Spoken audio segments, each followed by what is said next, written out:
Welcome to another Wagon Wheel with Jared Kimber here on Spotify Green Room. Remember, if you want to get involved, we're still doing them on Spotify Green Room. We might move them to Clubhouse or to Twitter Spaces in the future, but for now, we'll keep them here. So we usually put it up on Instagram or on Twitter that they're coming up. I just kicked my camera. Sorry if you're watching this on YouTube as well. This podcast is brought to you by the people who support us on Patreon, I suppose. Big shout out to all of them for supporting us. There's been an influx recently. I have no idea why, but I love each and every one of you, obviously. With Patreon, it allows you to ask the first questions. We'll get to those in a moment, but I just want a big shout out to manscaped.com. If you want to shave your testicles in a more humane way, go to manscaped.com, put in the code REDINCA, and then you can shave away as safely as possible, I suppose. Trim maybe is the better term. I don't know what I'm not an expert on this, but you get free worldwide delivery, 20% off. REDINCA, all one word, is the code. Also, thanks to Bodyline t-shirts. This is my favorite Bodyline t-shirt. This is probably my favorite t-shirt I own at the moment. WG Grace in a pedalo that I'm wearing at the moment. And I'll just go through the Patreon questions to start with. Through them in some sort of order. As I said, if you want to ask questions first on any of these, or you can't get your question through because sometimes we run out at the end, the best way to guarantee it is obviously to go to Patreon, support us. I think you need to be on the £5 or over, whatever that works out in your currency level, and then you can ask questions on Patreon. It also gives you Patreon also gives you access to other things like private chats with me, our Discord server, my emailer, AMAs, other AMAs, I don't know, lots of things. Ian says, what an amazing test between India and New Zealand. How much more easy do you find it being lead commentator as opposed to your normal role? And how differently did you prepare? I was commentating on this for TalkSport. If you want to follow the next series, the next test, we'll be doing the second test as well. TalkSport asked me to be commentator. So for those who don't understand how sort of cricket radio works, essentially you have someone who calls the ball. So says, here's Josh Hazlewood, he comes in, it's short, it's wide, it's cut away, and that just beats Gully, and that's 4 runs. And then you have the colour person who goes, yeah, you can't give that kind of width there. That's just the way that Rohit Sharma plays. If you go short and wide against him, he's going to try and get up and under that. He probably didn't get under it as much as he wanted to. So that's the second role. And then the third role is more traditionally is a scorer. But it's probably changed a little bit through myself and Andy Zoltzman, even some of the TV people like Mazza and Laurie, where there's a lot more analysis involved in that. So my role on on TalkSport is not a scorer. I don't do any scoring. I do analysis of, okay, well, this is why they might be doing this, or this, they've done this, and this is what they've done in the past. And, almost doing it in the same way that I would do it for a team, but live, and with more jokes. So in that job, the analysis job, I do a lot of preparation. I really do. I really would do quite a bit of stuff beforehand. Who's good against this kind of bowling? Who's good against that kind of bowling? What periods of the games do either team struggle? What are the pitches like? All those sorts of very, very, very basic things. And then during the day, I spent most of my day on the computer looking up for more information of, well, this guy seems to be playing this good. Has he done this before? Or does he have a good record against this bowler? All those sorts of things. So that's very different. When I'm doing color commentary, which is the sort of the second chair, which is the guy or girl who describes the shot after it's been played, I probably don't do a lot of research, only because it's very rare that I come into the games not knowing the teams particularly well. If I don't know the teams very well, then I would go through and do a lot of research. When I'm doing ball by ball, I'm more working on patterns. Really, it's really pattern orientated thing. It's a little bit weird, actually. Commentating off the TV is a little bit different. So when you commentate off live and you're commentating radio, you're actually commentating from when the bowler first picks up the ball. Morne Morkel half turn at the top of his mark, and he comes in, and he's going to be bowling to, who would he be bowling to? David Warner. And this is back of length slanted across Warner, and Warner leaves it.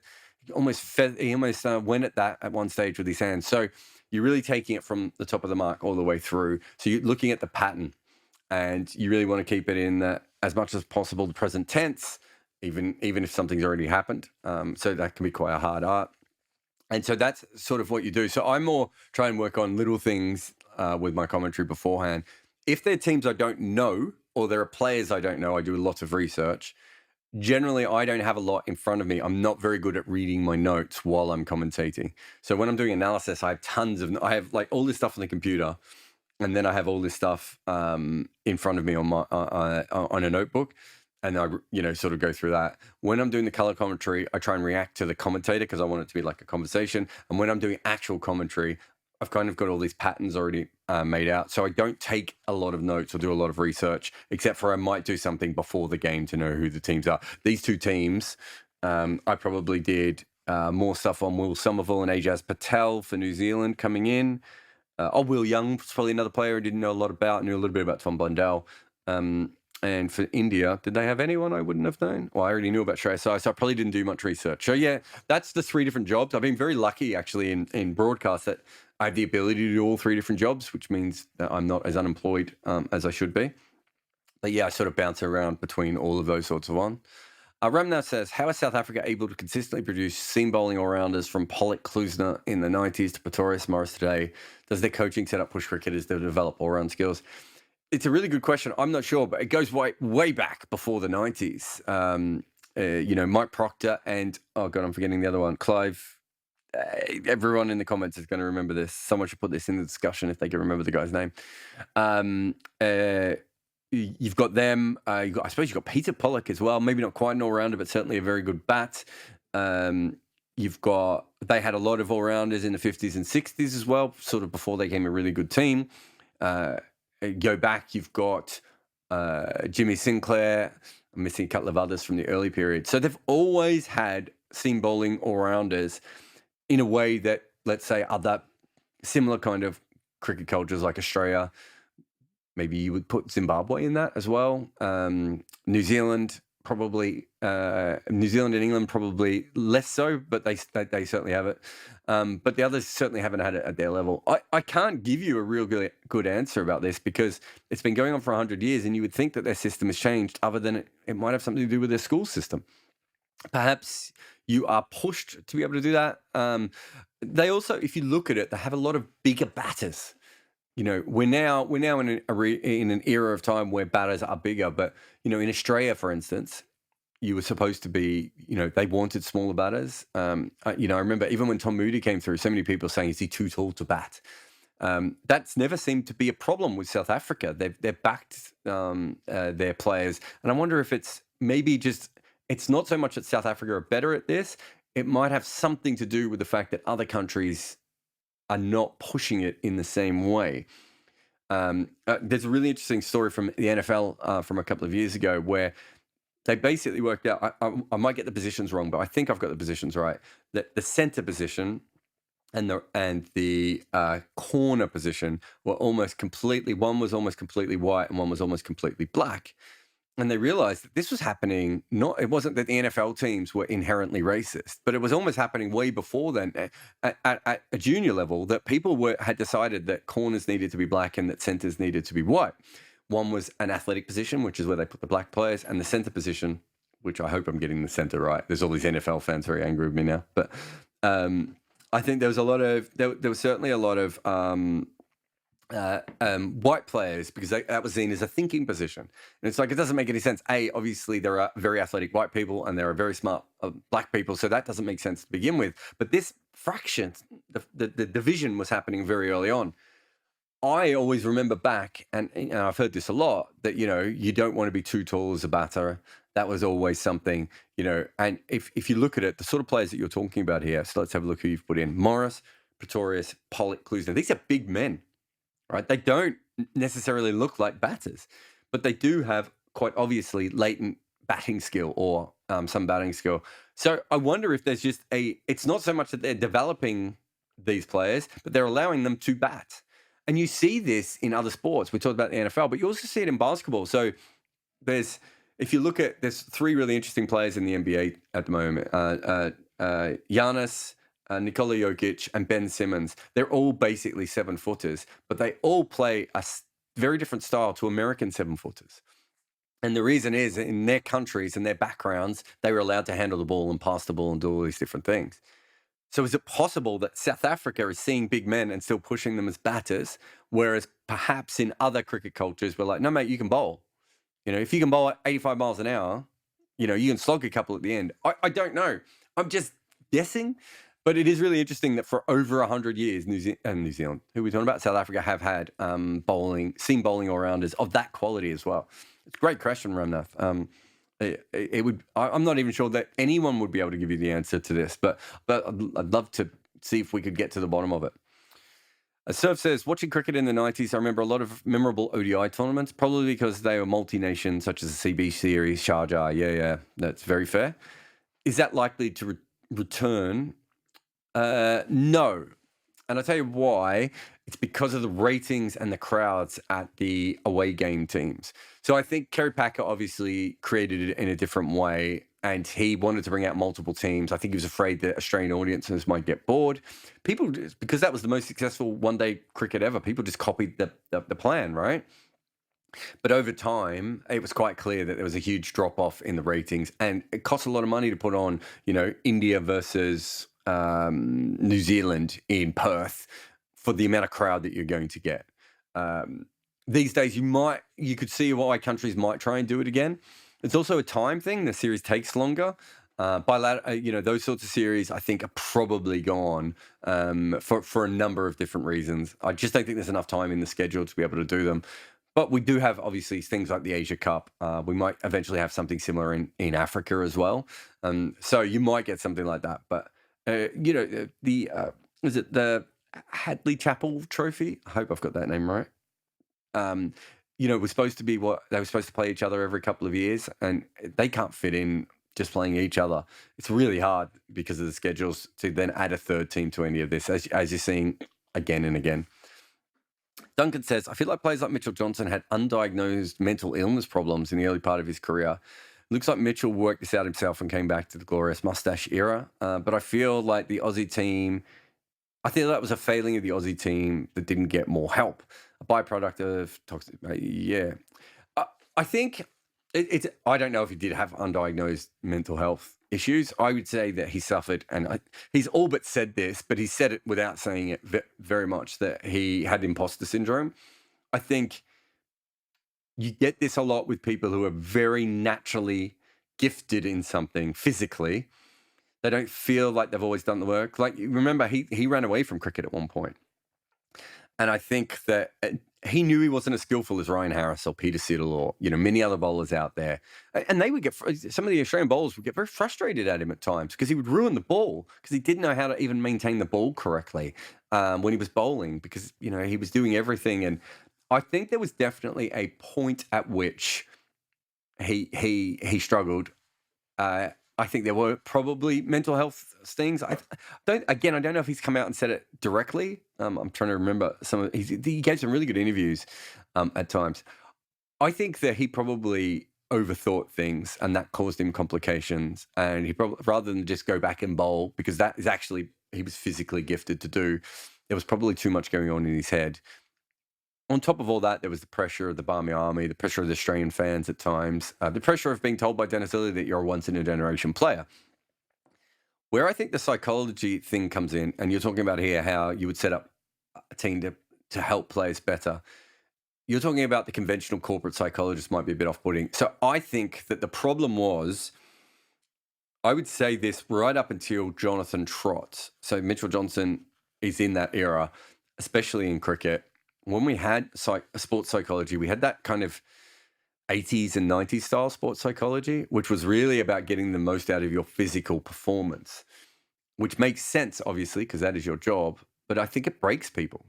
I don't think that's, you might be able to get them through an extra couple of tests. You might be able to get them making more runs.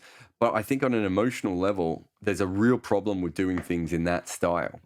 And I truly believe that. And I think that was probably the failing of not just Australian cricket, but I think a few other cricket boards who had psychologists as well, is that they were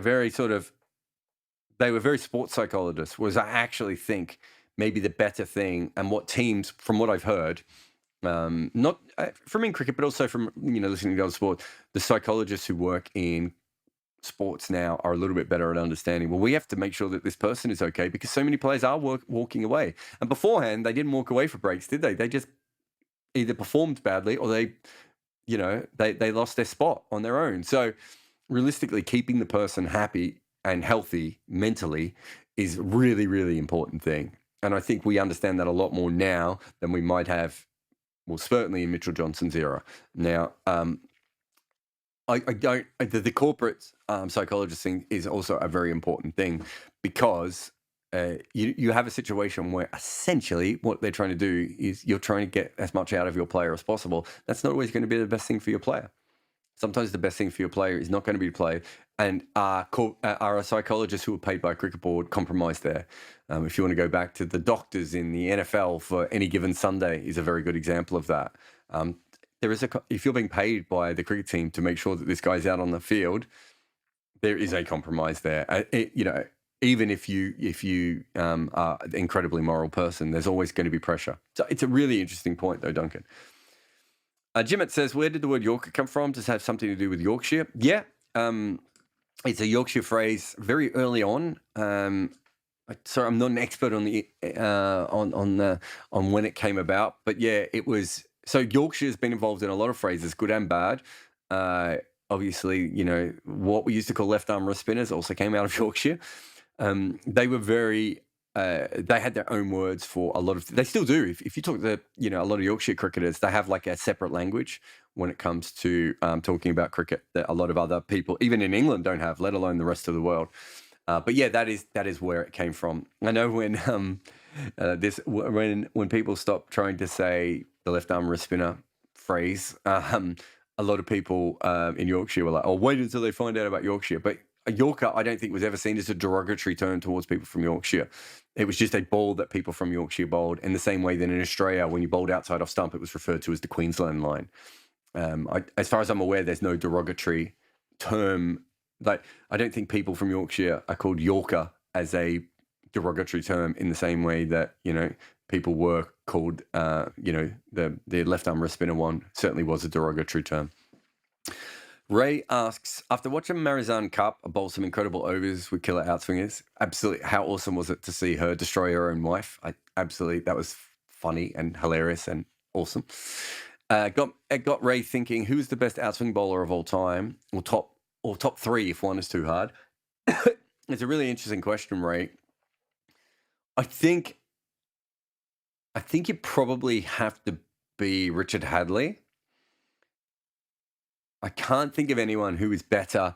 Richard Hadley, so there are different kinds of outswing bowlers. So, for instance, Stuart Broad can sometimes swing the ball away from the bat, all right? And there are lots of bowlers who can sometimes swing the ball away from the bat. Josh Hazlewood. I wouldn't call them outswing bowlers. The kind of outswing bowlers I think about are the automatic outswing bowlers, where almost every ball they could swing the ball away from the bat. So if you're looking very modern times, we don't really have many of them. Jimmy Anderson would have been one of the last ones. Matthew Hoggard was a very good one. There was just a whole host of them out of Sri Lanka at one time. Wickramasinghe was one of my favorites out of Sri Lanka. Who else do we have? Damien Fleming was probably another one.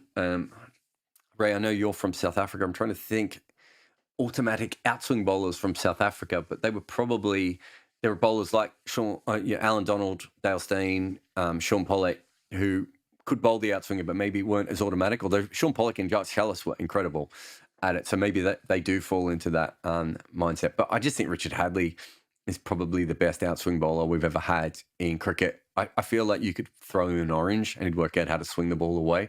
He obviously had more skills than that, but I think that was his basic skill was how he kept you pinned in. And if you look in the generation before him, a lot of bowlers had very good outswingers before him, and it was a lot more common. The faster we bowl, the less the ball swings. So as a general rule, it's going to be harder to have outswing bowlers around anymore. The other interesting thing, because Ray, you're asking about women's cricket as well, is that it seems for whatever reason that in women's cricket, the predominant skill is to swing the ball in. And I've always wondered if that's a biomechanical thing with the fact that women and men are shaped differently. But it's a really good question. Christopher says, "Will T20 be a good warm up for sides going into T20 World Cup or even a franchise tournament? Thinking is that they could play 2 games in the time it takes to play one T20. Both sides get a turn at batting and bowling first. Get batters used to playing with intent from the start. Good practice of death bowling." So, yes, but there's a very specific reason I think this is the case. One reason that so many people believe that England got very good at white ball cricket, especially one-day white ball cricket, is Pro 40 cricket. Taking out those 10 overs made the games a little bit more intense. It meant that you had to score at a slightly quicker rate. It meant the bowlers had to be slightly better at defense or taking wickets in that format. And there's a big feeling behind that this sort of generation of, if you look at the England cricketers, they're all a lot older. Now, some of that doesn't matter now because T20 cricket's taken so seriously. But I do believe in that sort of, in slightly changing the game. I suppose what you're talking about there, Christopher, is heightening the T20 game, aren't you? And that's what a T10 game is. It's everything that's going to happen in T20, but a little bit shorter. And as you said, more people have various different kinds of experience. I would say that the middle of a T20 game is its own vibe. And so halving the game probably doesn't work as well, but perhaps the 100 is the perfect combination of those two things there. But yeah, I think I agree with you. I think that's a very good thinking. It'd be interesting to see if teams come across that. Chris says, "I see some IPL teams are suggesting to end the mega auctions. What are the pros and cons for doing that, assuming that the goal should always be parity across the league and not one or two teams winning forever, and if they keep adding expansion teams?" Yeah, so the mega auction is there because they can't have one team having a great auction and then running the league for the next few years. The truth is that there are deals done behind the scenes. People are played outside of salary cap. All those sorts of things that happen, which are probably why Chennai and Mumbai are the most consistent, successful teams in this league. So it's a bit the Punjab owner. Was it the owner? No, someone involved with Punjab came out and said that they were upset that KL Rahul might have talked to someone else behind this. I mean, he's right, but there's so much going on behind the scenes in the IPL, extra payments and extra benefits for players and all these sorts of things anyway. It's very hard to suddenly pretend that anyone's playing to the rules. But yeah, the mega auction is there because this is an early league. If we were 20 years in, we wouldn't need the mega auction. If we were 30, 50, hopefully even by 15 years, we might not need it. The expansion teams, I think they're going to have to come up with a better option. The problem is I don't know how you benefit expansion teams in an auction system. I wonder if not the better idea is actually to go to a draft then and give them access to early draft picks. But I don't think they're going to go away from the auction. So it's really interesting, Chris. But yeah, that's what the mega auction, the idea is to make it a flatter model. It's not really worked so far, but it's probably better than not doing it, I suppose, is the best way of putting it. Thank you to everyone on Patreon. Remember, if you want to ask a question, start off here, or if you can't get onto any of these chats, become a Patreon member, check your tier status, and then you can ask questions. A little bit of grass on the wicket is good, but too much and all hell breaks loose. Not enough and things can go sideways very quick. The same is true of your pubic hair. And you don't have a groundsman who smells like fertilizer telling you what to do. No, you are the curator of your own pubic pitch. So if you're having trouble grooming your pitch, what about Manscaped? They've invented a sleek, well-designed, optimized trimmer that helps you shave your balls. I've used it, and it's incredible. It's good enough to use at Lord's. So get 20% off and free worldwide shipping with the code REDINKA. And you just put that in at manscaped.com. That's 20% off, free worldwide shipping, manscaped.com. The code is REDINKA. I always thought this podcast took balls more seriously than anyone else. Then I tried Manscaped.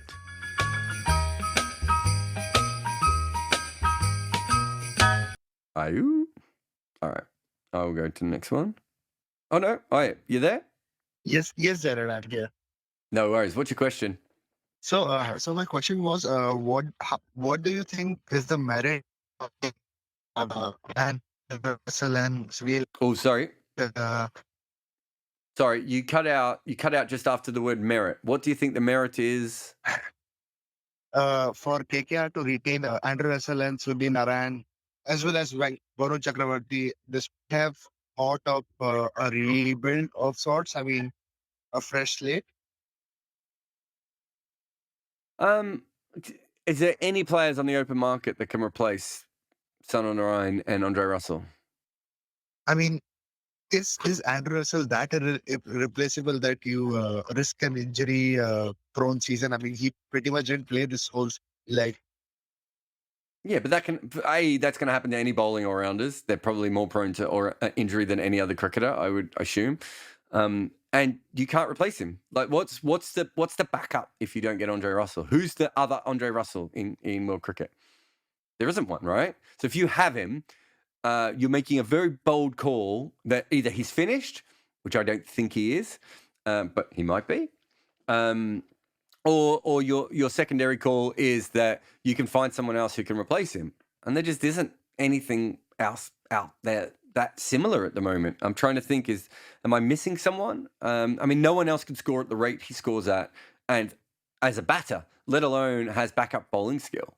Like he really is completely on his own as a cricketer. Sunil Narine as well. You've got a guy in Sunil Narine who can fill in as a permanent sort of pinch hitter, can play all these different kinds of roles for you. You can occasionally open for him when there's a good matchup there. He can drift in the order. He's not always going to make runs, but when he does make runs, again, they're going to be incredibly fast. And he's still very, very unhittable. Again, I don't know how you replace those cricketers. So I don't have a big problem with them doing that. The only thing is, it's whether you do it at the start of the mega auction, which is a very valid point. But if you don't do that, you're basically starting again from scratch, aren't you? And I'm not sure that that's an ideal situation when you have two players of their talent available to you. Right. So can we expect a video from you or already content from you regarding your thoughts on the auction, or are you waiting for the other two teams? Yeah, I'm just waiting for all the teams to do it. I will. I mean, I've got the India New Zealand test this week. Then I've got the Ashes straight away afterwards. So I'll try and fit it in because India New Zealand test. I'm doing the commentary, and then I'm doing writing and video. So it's just a lot of hours of my day taken up. It's actually a lot easier to do stuff during the Ashes because I'm just writing and doing videos, so those come towards the end of the day anyway. So I'll probably take a look at the retentions. The retentions is really interesting, and the way the different teams have gone. I've kept an eye on it. I just haven't managed to, put it together. But thanks for your question, mate. Thank- Keshuv, you should already be on the chat, my man. Yep, I'm here. Hi, Jared. How you doing? What's your question? All good. So my question is regarding New Zealand. New Zealand before the WTC, one could understand why they get just two test match series because of many reasons. But now that they're the number one ranked team, they have won the WTC. Even in this next cycle, most of their series are two match series once again. So the question is kind of twofold. Why don't they get more attention from the likes of India, England, and Australia, where they also get 3-match, 4-match series?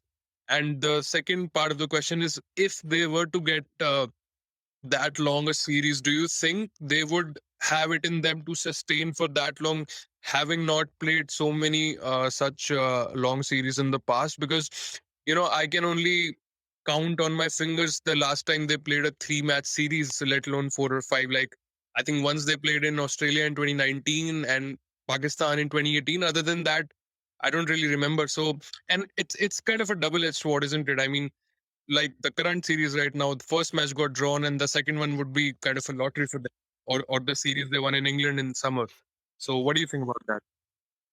Yeah, I mean, there's a lot of different things. To start with, why do you think it matters how many tests you win? How many tests you get to play? Like South Africa didn't play extra tests when they were the best team in the world for what, 7 or 8 years. there's no correlation between the amount of tests that you win and the amount of tests that you play, really. The difference is that is really your market, how much your TV market is worth. That's how many tests you get.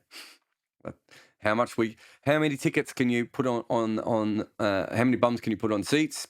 Plays a small role, but this isn't really other than Australia and England, there really isn't enough money in ticket sales in any of the other test playing nations to worry about that.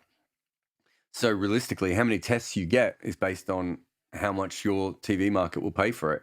New Zealand's not a very big TV market, and cricket is a popular sport there, but it's obviously not the major sport. And so you're only going to get so many people watching it. It's not really, like if you're India, think of the amount of money India is making. Why would they add an extra test to this unless they had to? From a cricket perspective, sorry, pardon me. From a cricket perspective, yeah, I think it's a shock to the system if they had to go from 2 tests to 4 tests and 5 tests.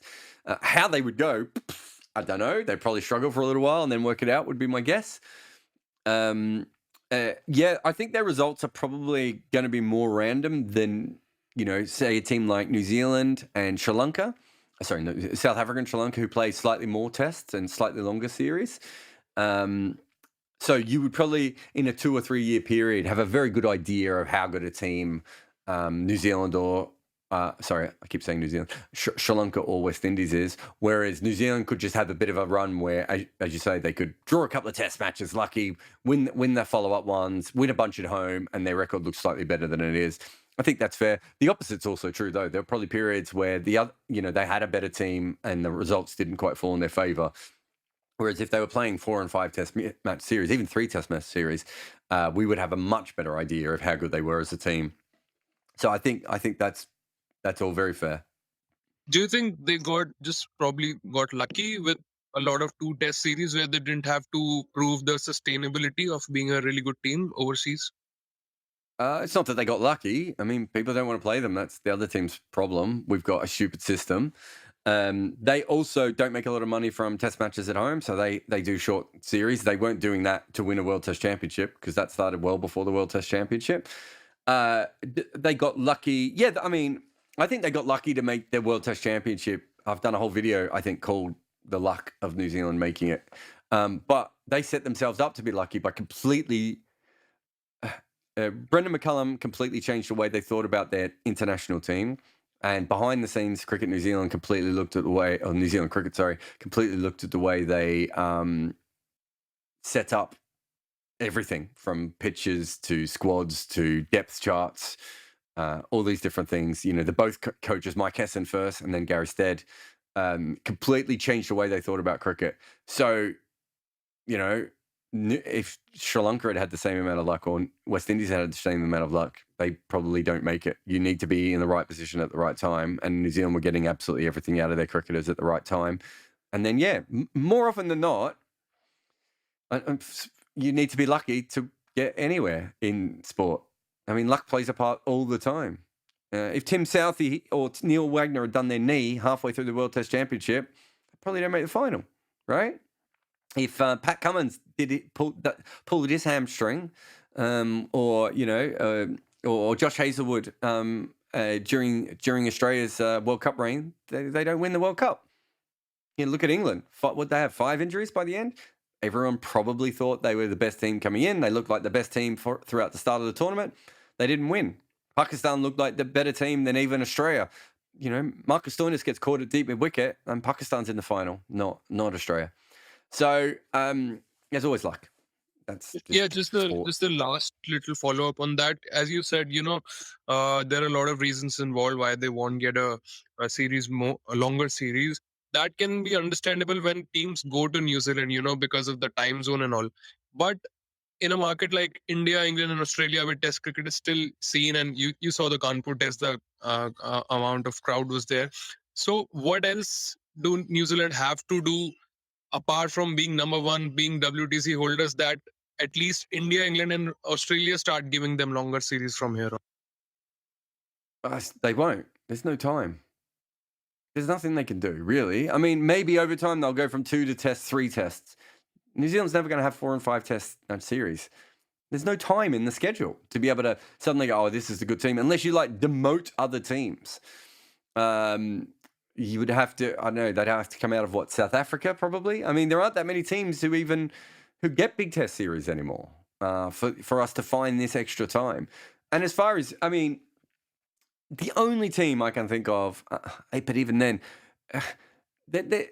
this is dictated by the market and the power. New Zealand doesn't have any political power. They don't have a big market.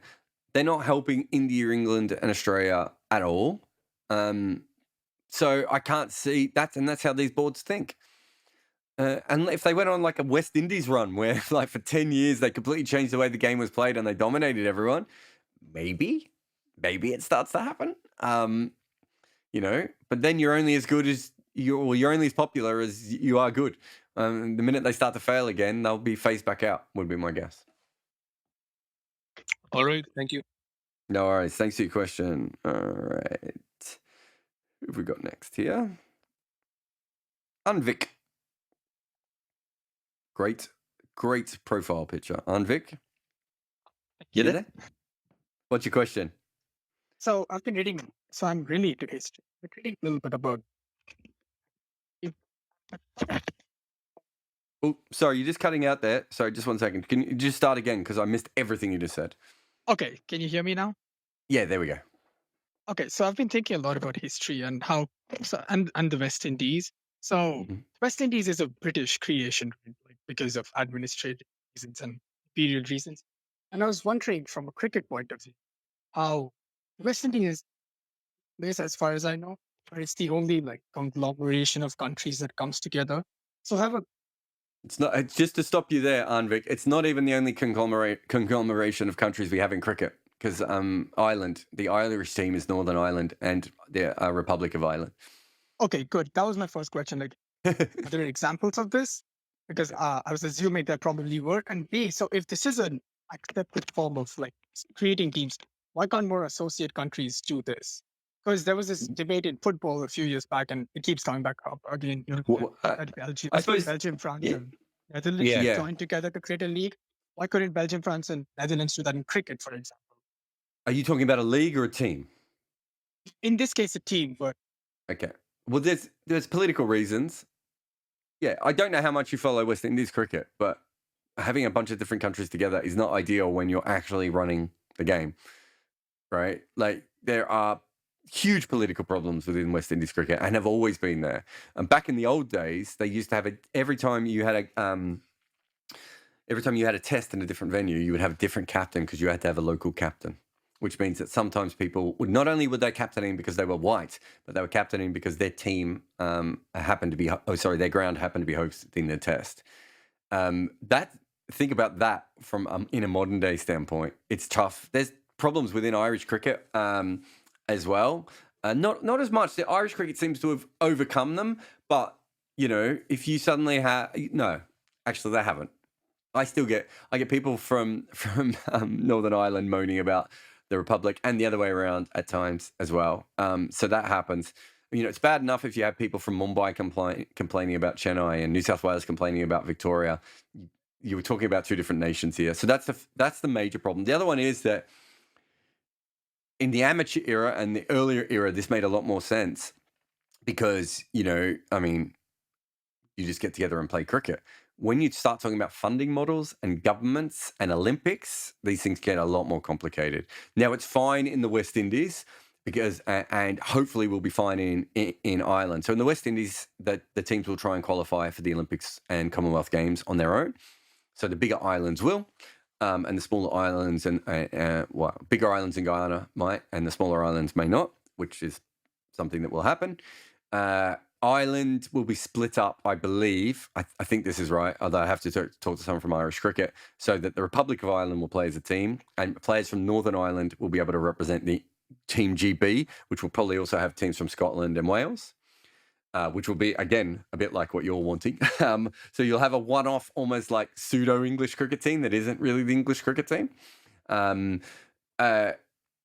again, the politics and the complication of everything I've just said there, the league thing is the more interesting thing for me. I think someone might have asked even last week about this. about why there isn't a league between Ireland, Scotland, and Netherlands. Well, they did actually try one before. I forget what it was called. It's called the North Sea Oil League. There's something like someone in the associate probably correct me in the thing here below, but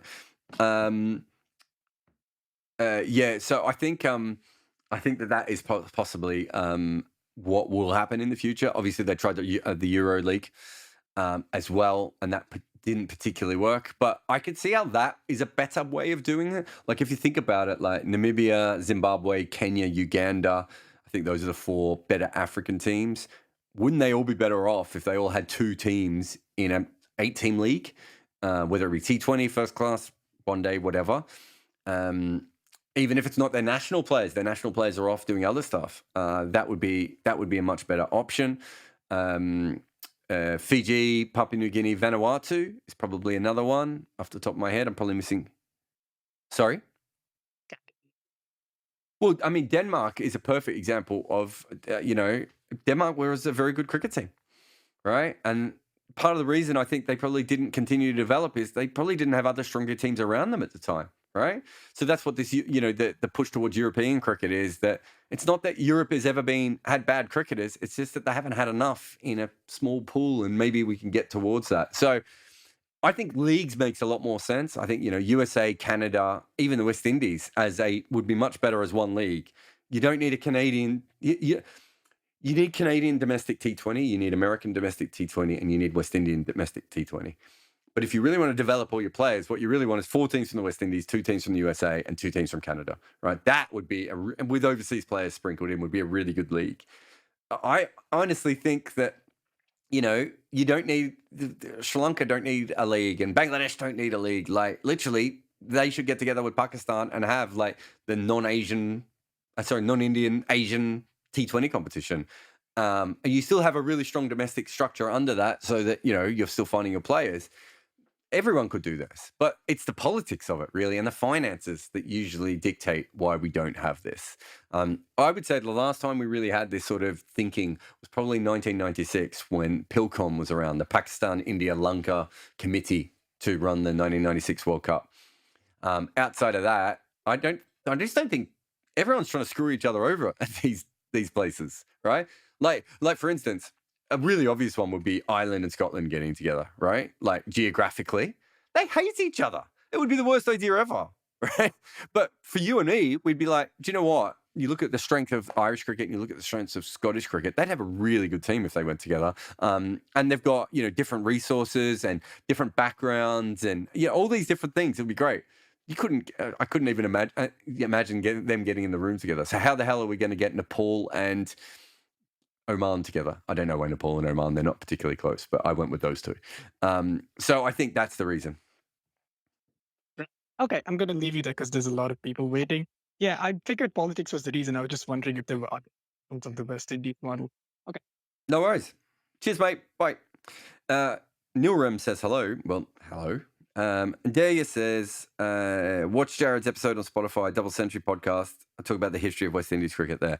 Yeah, the history of West Indies cricket is very interesting. If anyone else has any questions, I don't think anyone else has got their hand up at the moment, or I can't see any, because that's probably more to do with that's probably got more to do with the Android issues. But if you do have a question and you want to ask, feel free to put your hand up. But yeah, I mean, West Indies, I don't think it could happen again today. That is not to say that you wouldn't have a situation where 2 different cricket boards might merge together, or I might have a situation a bit more like, I'm trying to think of one, Pakistan and Bangladesh, where they might stay together as a team even after their nations. But I don't think that would ever happen again. I mean, even the best example of this is even Wales wants to leave. There are people within Wales who want the Welsh team to be an independent team. It's not a hugely strong push at the moment, but there are certainly people in Wales who believe that. So there's another team that I forgot that is a combination team, Wales and England, the English and Welsh Cricket Board, as you never hear it talked about. Farhan, are you there? Oh, Farhan, you're on the air. You got your mute on, Farhan.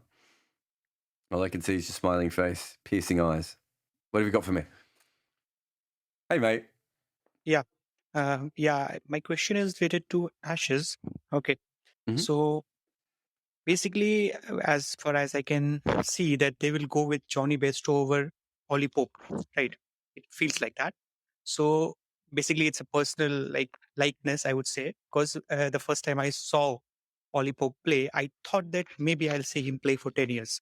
Okay, just look like before that, maybe I had such experience with Babar Azam, and we can see that he's been like that.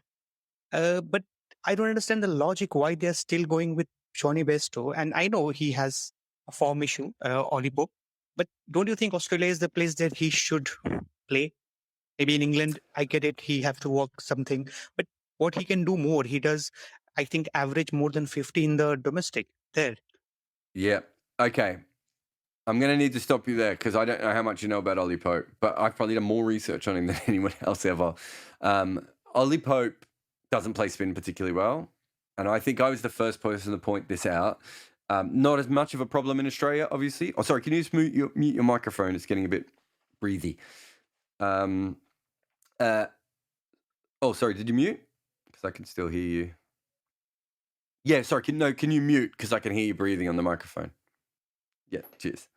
So Ollie Pope, I think I picked it very early on that he struggled against spin and that he would struggle against it in the Test match game. There wasn't a huge amount of data in his first class stats to show that, but it was he just scored at a very slow rate in first class cricket. And if you're scoring against domestic spinners very slowly, that's a real red flag for especially if you're a Western player going to face top quality spin.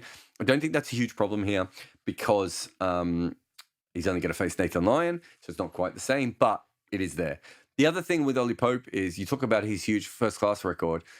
You have to have a look at what he averages at the Oval compared to everywhere else, which is ridiculous.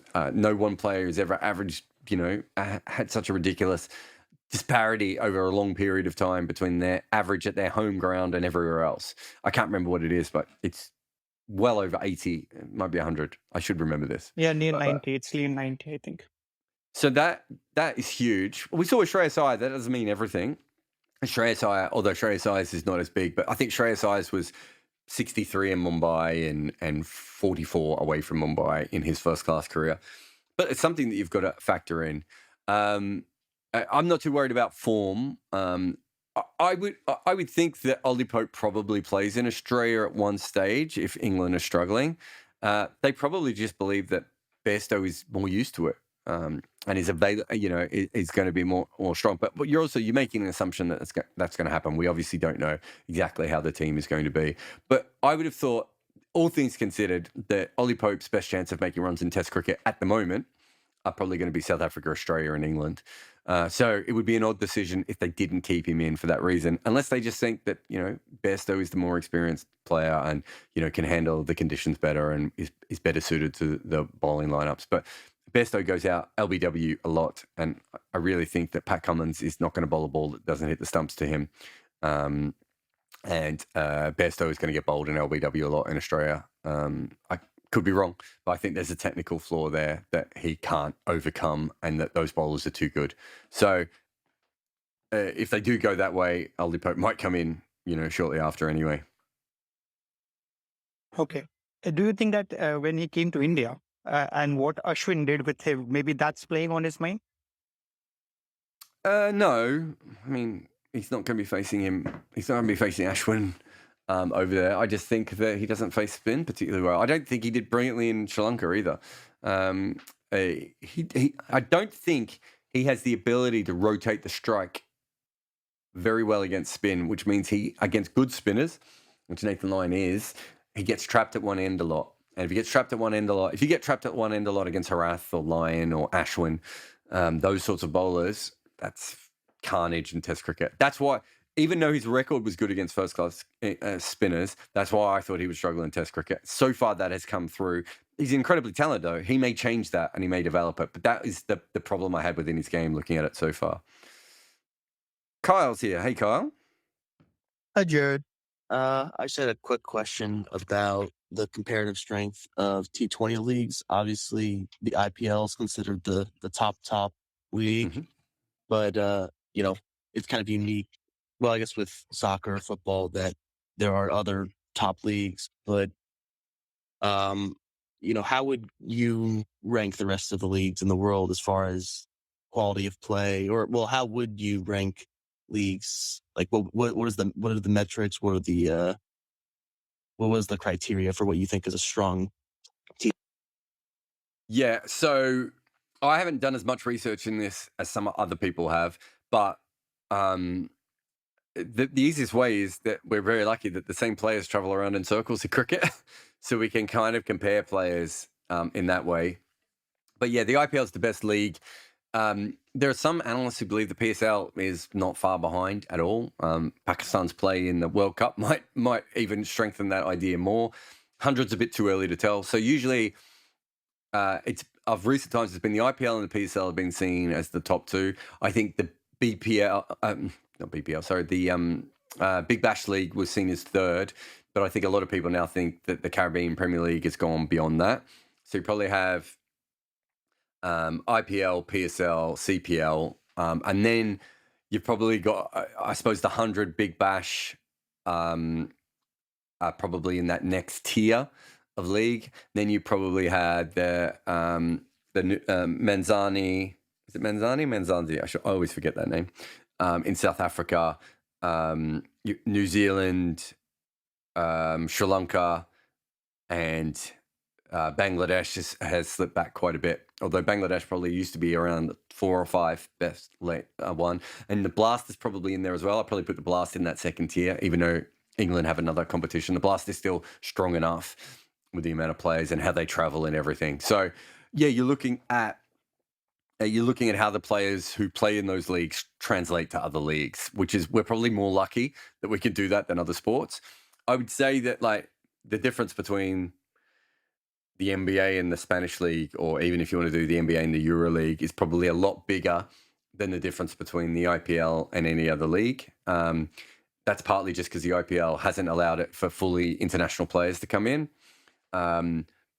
which is a big difference. As more, even if we say that the Indian cricketers are more talented in general and there's more of them, there's still, a small jump between those. Eventually, what you would expect to see is the IPL to be absolutely by far and away the best league, and then probably have, Pakistan and the 100 maybe as second and third, and then the Big Bash and CPL sort of fighting it out beyond that.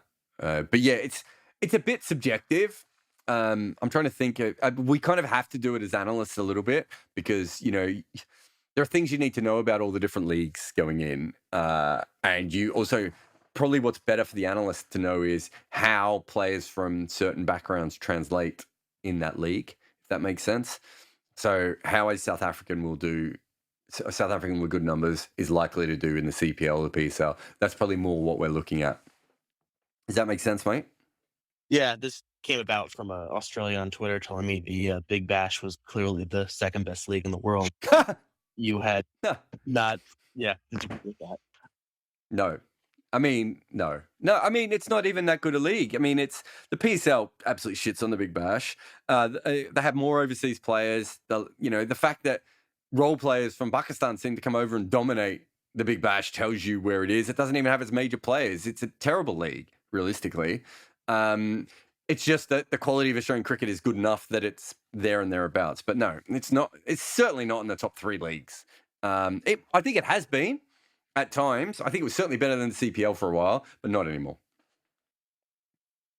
Do you see, because we talked a little bit IPL expansion, do you see other leagues expanding, or is it kind of staying in the same, small pop-up format? No, I think the 100 and the PSL probably make the most sense to expand as well.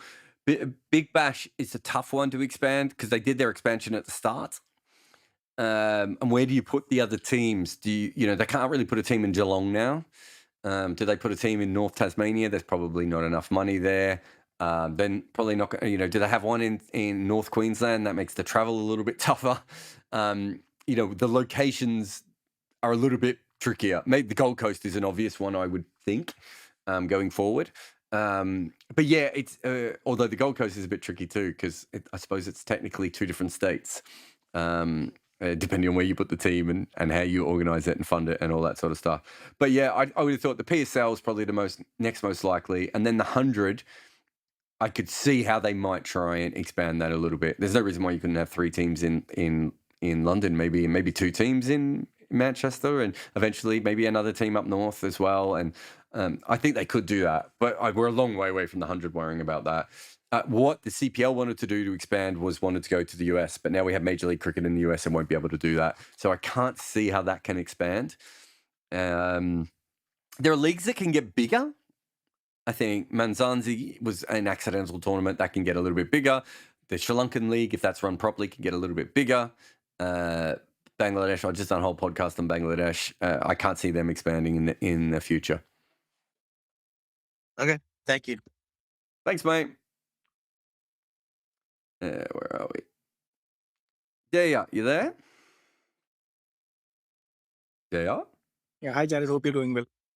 I am. How can I help you? Yeah, so back to the Rahane Shreyas question.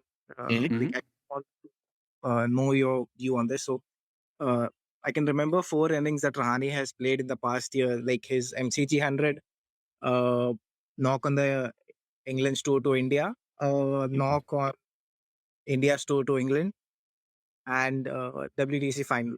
Like those are the 4 knocks I can remember Rahane playing of like some impact. And Mhm. Shreyas has played 2 impactful knocks in his first match. So like, what do you do now? Well, I think if they're going to drop someone, and I haven't seen the news, so forgive me. They haven't let out what they've decided. Okay, good. Well, by the time this podcast's out, the test match will be on anyway, so we're screwed there. But I would have thought it made the most sense to drop Rahane and keep Shreyas Iyer in, because Shreyas Iyer is probably not going to bat at first drop. The problem, though, that I don't think people quite understand is that Rahane is not really. India sort of created their own problem here at a certain point, in that we know that Akshar Patel isn't going to play outside of Asia probably ever, unless there's injuries or unless there's retirements, perhaps. And so they've decided that they have a bowl, and Shardul Thakur the opposite, right? He's probably not going to play inside Asia, right? And we're all happy with that. Well, Rahane really has been a specialist overseas batter for India. His ability is to face the fast ball. That's what he's in the side for. That's his thing. Even if that's weakened over the last couple of years, that's why he's there. At home, Shreyas Iyer coming in for him is not going to weaken the side, and it's not going to cause any problems. And Shreyas Iyer might still go on to be a very good player. As I said, his numbers are remarkably similar to what a young Rahane's numbers were. And we know that Rahane at his best had a brilliant couple of years, even if he struggled over the last few. The problem is, though, that at this stage, Shreyas Iyer is a specialist, not a specialist, but a lot of his skill comes in playing spinners. And so you're literally replacing a player who's very good for playing quick bowling with a player who's very good for replacing spin bowling. The big problem in world cricket at the moment is no one can play pace bowling because the pace bowlers have all improved skill-wise and pitch-wise and all these different factors. So long-term, that's really tricky. Short-term, I don't think it's particularly tricky. You say to Rahane, look, you're not in our best 5 batters in Asia at the moment. Thanks for captaining the last game. We'll probably still take you on our next tour, unless he wants to retire or move on himself. And it makes sense. The bigger problem isn't Rahane. Like people obviously, the bigger problem is that number 3, number 4, number 5 are not making runs. That's the real issue, I think, is that and it ends up being a scapegoat issue for the person who's averaging the worst or is the least popular or however this works. And you've seen this in other situations. When Australia stopped making runs 2010, 2011, they had 3 players who were over 33, I think. They had Simon Kanich, Mike Hussey, and Ricky Ponting. And so there was this whole thing of, the old guys can't make any runs anymore. We're going to have to drop one of them. And so they dropped Kanich because he was kind of the least famous of the 3 and the least fated of the 3. Kanich was the one in the best form at that point and probably looked like he could go on to play for a couple more years. Ricky Ponting was clearly finished. And Mike Hussey had some good years, had some bad years at the end, played some very good cricket and not as much. But Kanich was the one who looked like he was okay. And you see what happens is someone ends up being made sacrificial lamb. I think it's quite important to remember that I think India in general are struggling to make runs, and the issue is probably far more dramatic than just Rahane. This might have something to do with the kind of pitches that they're playing on. Obviously, the pace playing pandemic is playing a part of this, especially in someone like Rahane. If your main skill is playing pace bowling, and playing pace bowling is really tough at the moment, it's not ideal. But yeah, I think in the short term, I have absolutely no problem with Shreyas Iyer coming in. I think he proved his mettle. I thought he was absolutely brilliant. But I also don't think that kind of pitch is kind of why Rahane is in the side, which is why they've kind of painted themselves into a corner by picking him all the time when his main skill, and we do this with batters all the time. We pick batters and they have to go everywhere, and then we make bowlers into specialist bowlers all the time. It doesn't make any sense realistically when you do it, but they've painted themselves into a bit of a weird corner there. Does that make sense? I thought India was picking Rahane because he was a part of the leadership group. No, I don't think so. I think he's the same. If you have a look at it, he's got when you look at their batting averages against pace outside of Asia, it's like him and Kohli. Like obviously Rohit's come on quite well recently, but no, they're picking him because he can play pace bowling, and he's a brilliant player of pace bowling. I think we've seen it, even when the ball's darting around. His average in the past year has been he's averaging 19. Yeah, For India, I guess a stat there was that anyone who has made about 4,000 runs, he has the lowest average of all of them. I mean, yes, you can drop a bit in form, but you can't go that deep. Well, firstly, I've seen a lot of bullshit stats about Rahane, and the last one you mentioned is kind of the same. How many of those other players played in eras where the Indian pitches were ragging sideways, right? And overseas or seam bowlers all around the world were taking wickets out of their asses, right? You got to be a little bit more realistic when you look at these things, right? That's like when people look at WG Grace's test average and go, "Oh, he must have been shit." It's like, well, he was about 80 by the time he started playing Test match cricket, and the pitches were, were unrolled pitches. Sorry, uncovered pitches with pieces of cow shit in the middle of them. Right? You have to factor in the era that these players are playing in. So a lot of those stats are nonsensical. I mean, Rahane, when the batting pitches were great, Rahane was making runs everywhere and looked like an absolute world-class player. No one can really deny that. Right? When it's got tougher batting, he's really struggled. And he probably went into a form dip just before then as well. But he's not in the side just because of the leadership concerns. They genuinely think he's a good player. And he fits a role in that team that the other players don't do. Pujara's not a particularly good player of pace away from Asia. Right? We all know that. He hangs in there and he's very handy in what he does. But no one, he's not a specialist. He doesn't make runs for Yorkshire, does he? Whereas we've seen Rahane make runs on wickets that other Indian batters cannot make runs on, right? That is why he was in the team. And that's why they're not in any rush to get rid of him.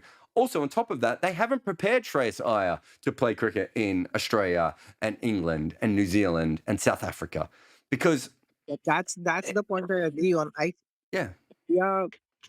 Pujara could have been dropped. I mean, just told to sit out for a few matches and let someone else come in till he figures. I mean, if they want. That's also the other problem, right? Which is, it goes back to what we were talking about before with the sort of the specialist bowlers angle, right? It's like, we think we still got this thing in cricket where dropping someone means they never come back, right? That's not the case. You want to play out for specific conditions. You might just be able to say to a player, look, we're going to be able to carry this team for a little while. You've got a technical flaw here. Like the best thing that I don't know what the conversation was with Australia and Travis Head. And Johnny Bairstow could have been in this conversation as well. You go to those players and you go, look, this is going to look like you're being dropped, right? Essentially, we're not dropping you. What we need you to do now is we can carry you for a year and a half, 2 years without you in the team, right? What we need you to be able to do is fix this technical flaw within your game, or go and find form, or get your confidence back, whatever the problem is with that particular player. We've never set cricket teams up to have that kind of flexible thinking, especially when it comes to batters, right? And so we end up in this situation where batters end up digging themselves more and more into a hole. Pujara and Rahane both in that situation. But you see this in every cricket team in the world. The only reason we're talking about these two is because everyone wants to talk about the Indian batting lineup at all times, right? No matter, even when it's not the batting lineup's fault, we still talk about the batting lineup's fault when it comes to Indian cricket, which is the opposite of every other cricket culture, really. And so you get in these loops, but realistically, the difference between Rahane and Shreyas Iyer is that they both come from very similar backgrounds and have very similar numbers. And Rahane went out and became a different player when he got to international level. That's why Kohli and Shastri and maybe Rahul Dravid want him in the side, because they're looking at this going, this is a guy we can trust in a situation. We know exactly what he does for our team, and we're willing to back him. More often than not, that's what selectors and coaches and players and senior players do. They back other grizzled veterans. When Gareth Batty was asked this question on TalkSport, he said he wouldn't have dropped Pujara or Rahane no matter how many runs Iyer made, right? They trust senior players who understand things, who've been around, who get the system over young players who play good in one particular game or have good first-class records, right? That is a thing that is very common in all sports, not let alone cricket. And that's because you can't get Shreyas Iyer to Rahane's level, even if he's a better bat, and the numbers suggest that at the very least he's similar. But even if he's a better bat than Rahane, he's still going to have to learn what it's like to go to South Africa. Go back to the question we had before about Ollie Pope. It's exactly the same thing, right? It's exactly the same thing. Iyer got right? edge in the start of his innings, and if I guess first or second slip would have been there, he would have been out on 0. And I don't think anybody would have been having this conversation about dropping Rahane. I just think that because Shreyas played well in the second innings, that second innings too, that everybody is talking about dropping Rahane, maybe not like completely forcing him into retirement, but just for a while, because everybody is just thinking that Rahane at this point of time isn't looking like making runs. And it's the word. It's the word that's the problem, right? Because what you've just said, and you see this all the time, Mitchell Johnson in 2010-11 Ashes was rotated out of the team, and he said, I got dropped. And Mushfiqur Rahim said a similar thing recently when they weren't taking him on a tour, and he said, he got dropped. It's the wrong word, right? Like, it's such a negative word. Realistically, you go to Rahane and you go, we don't need you in India anymore, my man. We don't need you here. You were never in the team for India. For whatever reason, you haven't played spin brilliantly at test match level. We can cover you. We can find 25 people who could probably average what you average against spin in India. We don't need you here. But we're going to need you on our next tour until these young guys are experienced and they feel comfortable and whatever. We might not need you to play. We might need you as the next batter in, right? And then you keep doing situations like that, and then eventually you say to him, we don't need you anymore.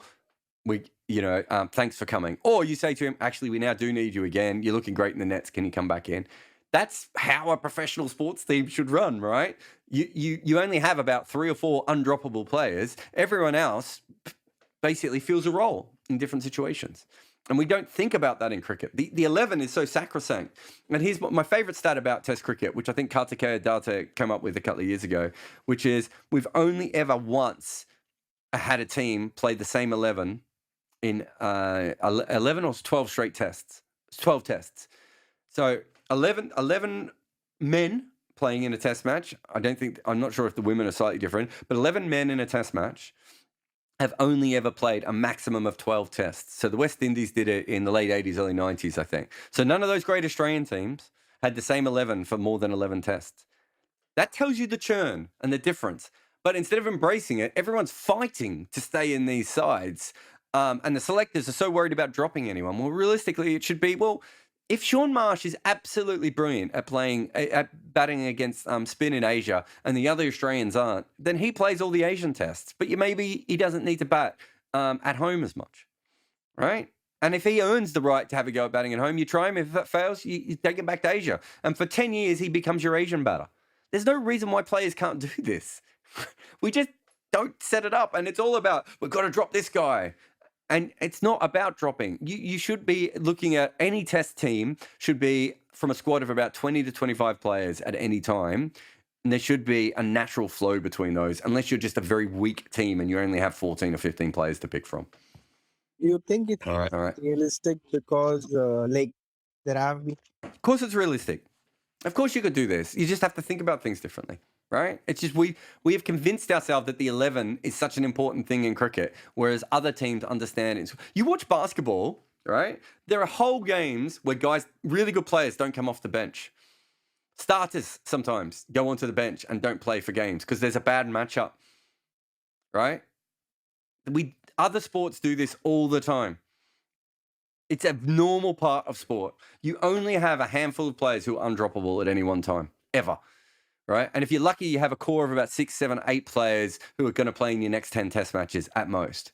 Everyone else should be flexible and fluid. And it's stupid that we don't believe that in cricket, and we never have. Because cricket has proven to us that it is even more, it needs to be more fluid than basketball or football.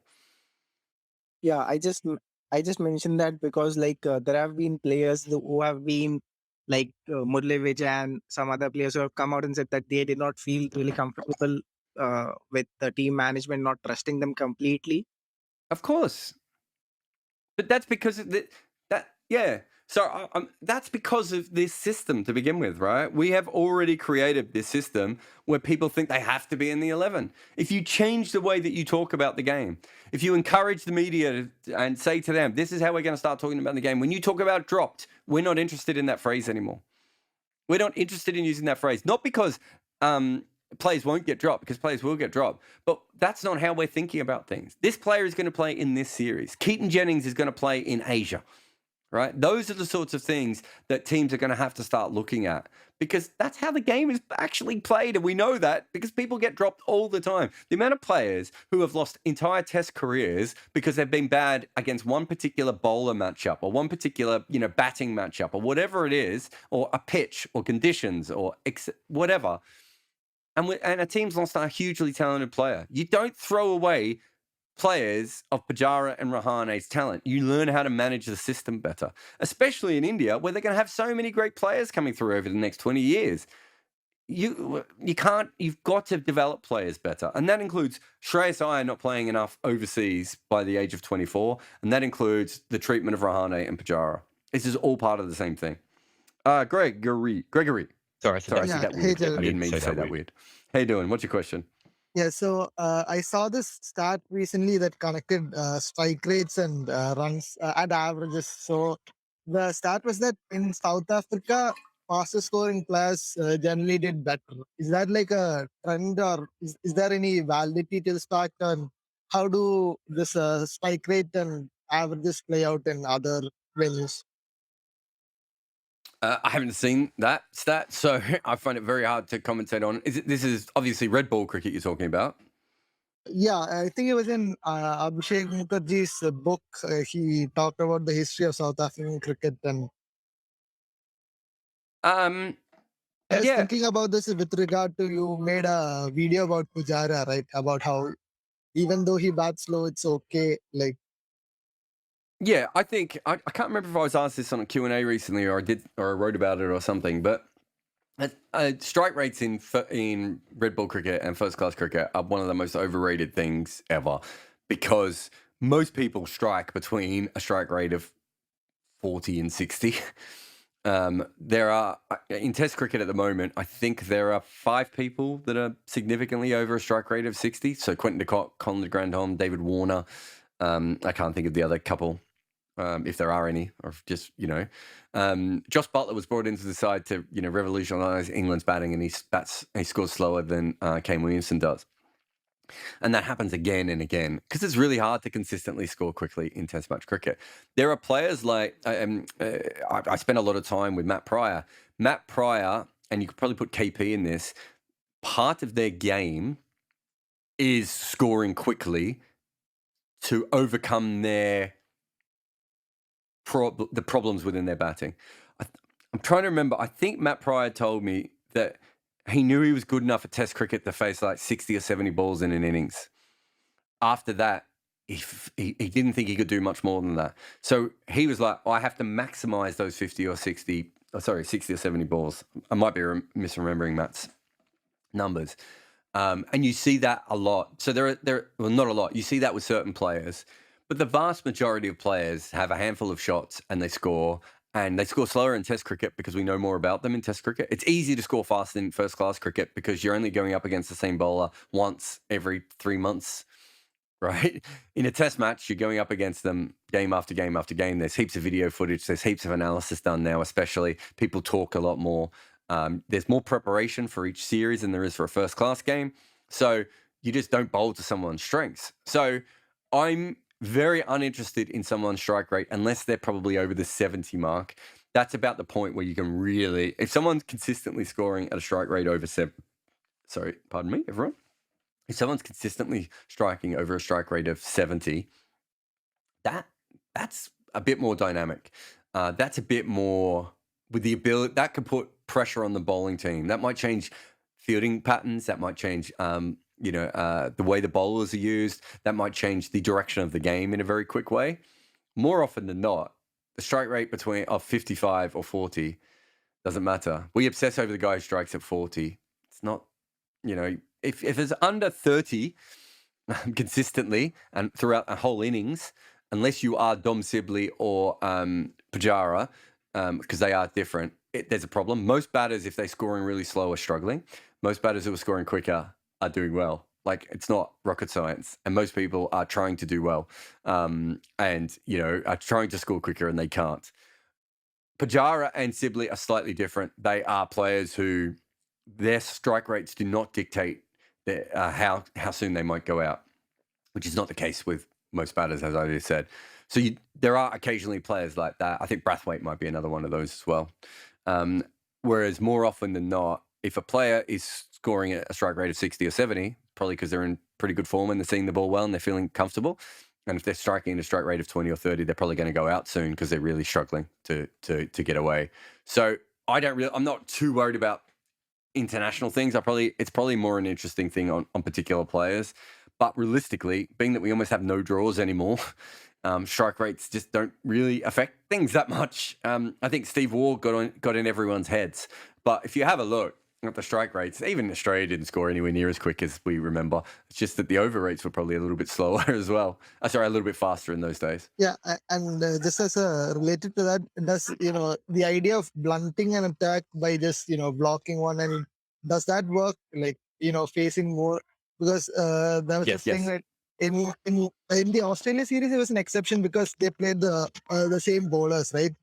Otherwise, in a long series, does it work? Like if they're to rotate and no, it definitely works. You want them to rotate, don't you?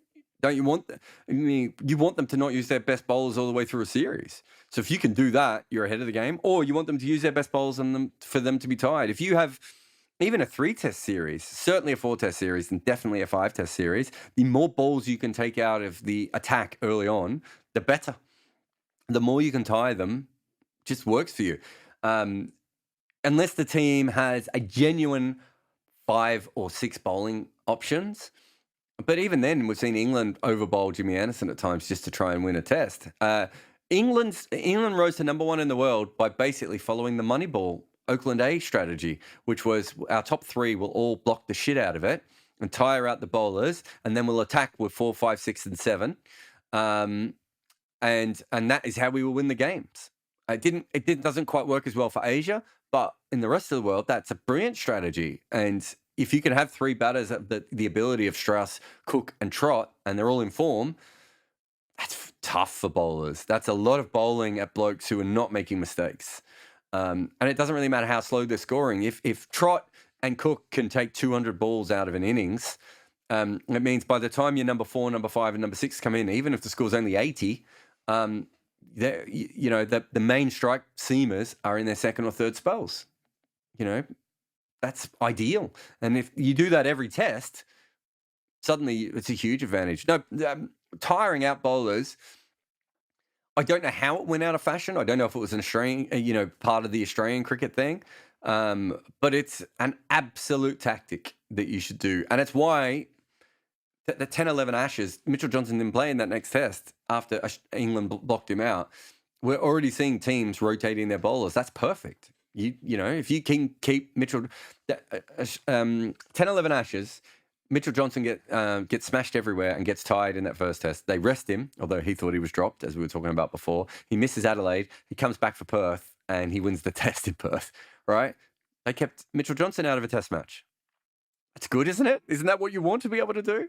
If you can get Pat Cummins or Josh Hazlewood out of a test match, if you can get Jasprit Bumrah out of a test match, if you can get Rabada out of a test match, I say do it. And if you can't get him out of a test match, do what you did to Mitchell Starc as well. Make him bloody tired. Yeah, thanks, Jared. And also, I really enjoyed your commentary for the first test. Yeah, so thanks. No worries. Thanks for the call. I've got time for one last one. Bhaskar, you there? Hey, Jared. Yeah, so this is taking this strike rate the discussion forward. So, so the thing is that I was watching the test match on Talksport also and I saw that both Batty and Hamilton were criticizing Tom Blundell innings. And, so the thing is that he made the 13 of 93. And I know that you talked about the players who have got a less than 30 strike rate, like Pujara, Sibley, Bradford, they are all at top of the order and they are actually tiring them out. But what I was thinking was that if you are at number 6, 7, and clearly Blundell, he could not score the runs. And number 2, I was thinking that in D3 also he was playing at a draw. So do you think that if your batting is 6 and 7 and with that strike rate, I think the criticism was not fair. And, but do you think that the role is different and was Batty and Hamilton right in criticizing him playing so slowly in the for second innings of the match? I think what they were saying, so if he came in and he had batters at the other end, you've got absolutely no problem with him doing that, and he's trying to shore up an end and make sure they don't lose any more wickets. Because they lost a couple of wickets, right? That is a fine and normal tactic. The problem was that he continued to bat that way for a very long time, and he put no pressure back on India, and he allowed the bowlers to basically to continue bowling to him until they got him out. I don't think he did it on purpose, though. Having a look at how he played in both innings, I think that might just be how Tom Blundell is going to have to play in Asia when the conditions are in the favour of good spin bowlers, right? So you got to remember that Batty and Harmison hadn't seen him that much before. I think Harmy might have seen one of his innings before. He's not the most well-known cricketer unless you followed New Zealand cricket sort of before BJ or when BJ Watling was not fit, or the various times when that has happened. But essentially, he's got, I think his strike rate's around 40. So no one was expecting him to come out and blast the ball, but he allowed very good bowlers to bowl ball after ball after ball to him. And I don't think he's a Sibley or Pujara type player. At a certain point, he had to do that. Also, if you're batting at 6 and 7 and you're in with the tail, there is a feeling that you should be doing the heavy lifting. You shouldn't be making Kyle Jamieson play the expansive shots, right? I'm not saying, obviously, Jamieson's a more attacking player, but what he should have been doing is maybe, if you look at now, obviously, Shreyas Iyer is a much better player of spin bowling than Blundell, so this is a bit unfair. But if you look at what Shreyas Iyer did throughout that middle of that innings, in the second innings when he was batting with Ashwin, and who did he bat with after Ashwin? Why am I forgetting that? It's Akshar, right?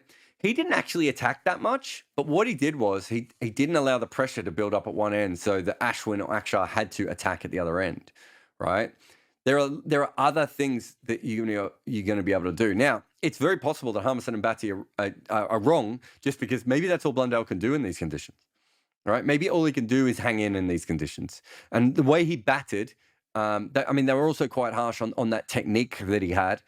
He's basically getting himself into a position where I don't know how he can score, right? It's like there's no way for him to be able to do anything else. And if you look at the two ways he was dismissed in this test, one was eventually a ball was going to keep low, and he faced 93 balls and not made any runs. Everyone knew that, and he had put no pressure back on the bowlers, and they were just able to put the ball in the right spot until eventually one ran along the ground. And in the second innings, he just had a bit of bad luck. The ball came off the middle of the bat. If this is what we don't know at the moment, and I can't really answer your question correctly, is if he just can't do this. And I think we have to be really, quite realistic. I don't know how much cricket he's played in Asia, actually. I might have to look that up. But that was his first test match in Asia, right? And he's obviously got a flawed technique, I think, towards spin. As far as scoring off it anyway. Defensive, it was fine. I don't know what he was doing with that back leg at times, but, he's got his own sort of method there. But we do have to be realistic. It's just possible he wasn't stuck because he was trying to score slow, and he was just stuck because he couldn't. That's the difference. We know that Pujara and Sibley and Brathwaite, there's got to be some others. I'm thinking Renshaw, right? We know that that's not their situation, right? They have decided that is going to be the case, right? We're not quite sure with Blundell yet, just because this is the first time we've seen him play spin in Asia. It's very possible. I think he's made 100 at home and 100 in Australia. That he's just not very good at facing spin in those conditions, or used to it. And if that's the case, it's hard to be too harsh on him. I think what Harmison and Batty were really trying to say is that India, it felt like New Zealand were going nowhere for a long period there, which meant that they weren't putting any pressure back on India, which is, if you have a look. So Latham, my guess is that Latham's strike rate was about 30 or 31, right? Neither Harmison or Batty ever had a problem with that strike rate, right? Because he didn't allow himself to get bowled to for too long, and he kept looking for runs. Blundell allowed himself to get bowled to, and he wasn't looking for runs. Now, if that is his method of playing spin in Asia, well, good luck, because you'll have to be like Pujara in the West, right? At that point, you have to be absolutely brilliant at that method. Maybe it works for him. The problem is, though, you can tire out seam bowlers. It's much harder to tire out spin bowlers, so it's not as an ideal method. But I don't think we know enough about Blundell at the moment. But I think Blundell, I think a lot of the criticism came to him just because of the way he played as well. He looked so out of his depth at times in that particular innings. But, back in the team, a lot of pressure on him. It's his job full time now. All those things. I'm not going to judge him too harshly, but I don't think Tom Blundell's sitting back going, "That's my ideal. That's the innings I dreamt of playing in Asia." Look at him. He had the collar up, man. He had the black cap on. He was batting. He had like Ricky Ponting and Michael Clark's, style of footwork at times, right? It was all happening for him, and then the man couldn't hit the ball off the square. No one dreams of that, do they? Yeah, true. No worries. It was just like he was playing for a draw from and blocking out a ball from dead sea itself. Not right. Yeah, I mean, I don't think it was that. I think they lost wickets and he couldn't find a way to score, would be my guess. Let's have a look at him in the second test. Be really interesting because, New Zealand almost need all their batters to pick up the slack for the fact that they don't really have a frontline Asian spinner. And so, he needs to make runs in Asia. He doesn't need to average 45 or 50. He probably needs to average 25 or 30 when he's playing in Asia, at least, to back up the other guys. Unless Kyle Jamieson continues to bat the way that he has, and maybe it doesn't matter as much. But, they can't put Colin de Grandhomme in this situation, right? They're probably not going to be able to play him in Asia that often. So, they need Blundell to be able to find a way to score. He doesn't. I don't care if he has a strike rate of whatever it was. What was it, 16 or 17 in the first innings? That's fine. If he averages 30 doing it, good luck to him if he can do that. But at the moment, I think he has to find a way to score to keep the pressure off himself. So what by score, I just mean not be on strike. You basically, Latham and Will Young played Ashwin, Jadeja and Akshar perfectly because it didn't allow them to bowl 6 balls in a row to them. And that's what you have to do to the best bowlers in the world, whether it's seam or spin, unless you have a airtight defense like Pujara, right? If you don't have that airtight defense, it's not going to work because the best bowlers in the world will get you out. That's what they do. Anyway, mate, thank you very much for your question. In fact, thank you everyone for the questions. Oh, we went long. We went very long there. But yeah, some really, really good questions there. I'm covering the next New Zealand India test on TalkSport. So if you want to come listen, I think you just download the app and you can listen along if you want. It's myself, Steve Harmison, Abhishek Janjanwala, and the great Neil Manthorpe. If you do want to shave your testicles, or more importantly, you want someone else to shave their testicles, you get 20% off of Manscaped by putting in our code REDINKA, all one word. This podcast is available on YouTube, on Redinka, and obviously you can listen to us live on Spotify Green Room. If you want to ask a question at the start of the day, you can by supporting us on Patreon. If you don't like Patreon, you can find me at Jared Kimber at Buy Me a Coffee as well. Thank you to everyone. This was a really, really good chat today, and I'll talk to you again next week. Goodbye.